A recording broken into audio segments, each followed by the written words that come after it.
So today we're going to talk about the circular economy and sustainable plastic waste management in Southeast Asia. So 6 Southeast Asian countries now dump more than half of the plastic that ends up in the world's oceans.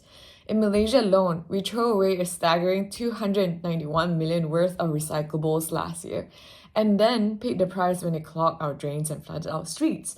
That's not waste. That's just bad accounting. Because 291 million ringgit, it's a big number. So today, we're going to talk about circular economy and how we stop leaking money, material, and futures. So sustainability isn't just some climate buzzword, it's how we survive. And the idea is simple. Meet today's needs without screwing over tomorrow. But right now, we're failing on all three fronts: climate change, resource depletion, and social inequality. And plastic waste actually sits right in the middle of all three. It's carbon intensive to produce, made from finite fossil fuels, and dumped disproportionately in low income and indigenous areas.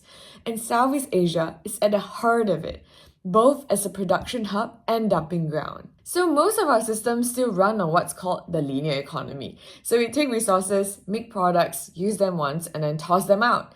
So economists calls this a market failure because the environmental cost doesn't show up on the price tag. That 20-cent straw, after you account for drain blockages, flood damages, and river cleanups, it costs the public closer to 2 ringgit actually. So when you underprice pollution, you overproduce it. Simple. So the circular economy flips this model. It's about designing waste out of the system, keeping materials in use as long as possible, and regenerating nature instead of extracting from it. So that means refuel models, reusables, reverse logistics, and actual recycling, not downcycling. And the economic goal is to maximize resource productivity and stop treating landfills as a business model. And Southeast Asia is starting to get serious about it. So environmental economics gives us the tools to price waste properly. So in 2022, the Philippines actually passed its Extended Producer Responsibility Act, holding brands legally responsible for collecting or offsetting their plastic packaging.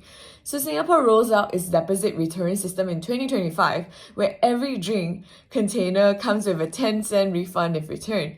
These are textbook Pigovian policies where the polluter pays for the harm.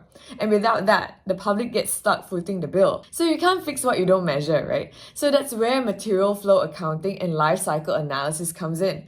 So Thailand now has a national roadmap aiming for 100% circular handling of targeted plastics by 2030. And Vietnam's Plastic Action Partnership wants to cut marine leakage by 50% by 2025, which is this year. And in Malaysia, the Circular Economy Blueprint targets 40% national recycling rate by next year. But as of 2024, we're still hovering around 26%. The data shows the gaps. The circular economy shows us how to close them. But policies means nothing without people. So in Indonesia, more than 374 waste banks, or they call it bank sampah, let citizens trade plastic for food or transit vouchers. But studies show they only divert 0.05% of total city waste unless paired with price incentives and infrastructure. So that's where behavioral economics comes in, using nudges, habits, and default systems to guide better choices. Okay, but let's not forget about development economics. Informal pickers are actually the backbone of our recycling chain, and circular economy policies must live their livelihoods, not replace them. And then we also have, green finance, and then how do we fund this shift, right? So in 2022, Indonesia's Green Sukuk raised over $3 billion to fund low carbon projects, including waste infrastructure for 3.7 million people. So it's proved that Islamic finance, impact investing, and ESG capital can fund circular transition. So investors care about risk.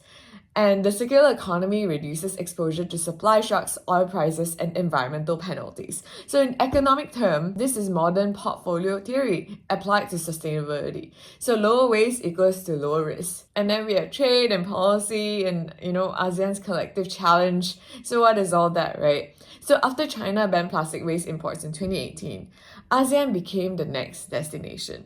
So Malaysia's own port saw a 300% spike in plastic imports in 2019.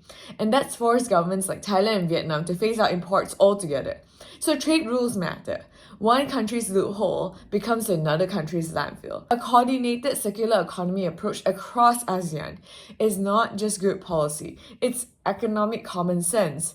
So we have a few case studies on, practical circularity. At my own company, which is called Purpose Plastics, we also actually take non-recyclable plastics and turn them into, long-term usage recycled plastic furniture and home decors. So every cafe stool diverts around 4,000 pieces of plastics from rivers and dumps, and it also creates jobs in upcycling, cuts landfill costs, and gives us real data on how circular systems perform at ground level. That's what applied economics look like: community solutions, measurable outcomes, and scalable results. So the conclusion is, this and this, same material, different outcome. The circular economy isn't idealism, it's accounting done right. So economics helps us name the cost, fix the incentives, and build systems where waste stops being default and starts being design failure. Southeast Asia is already moving. The question is, can Southeast Asia catch up, or do we stay stuck cleaning up the bill?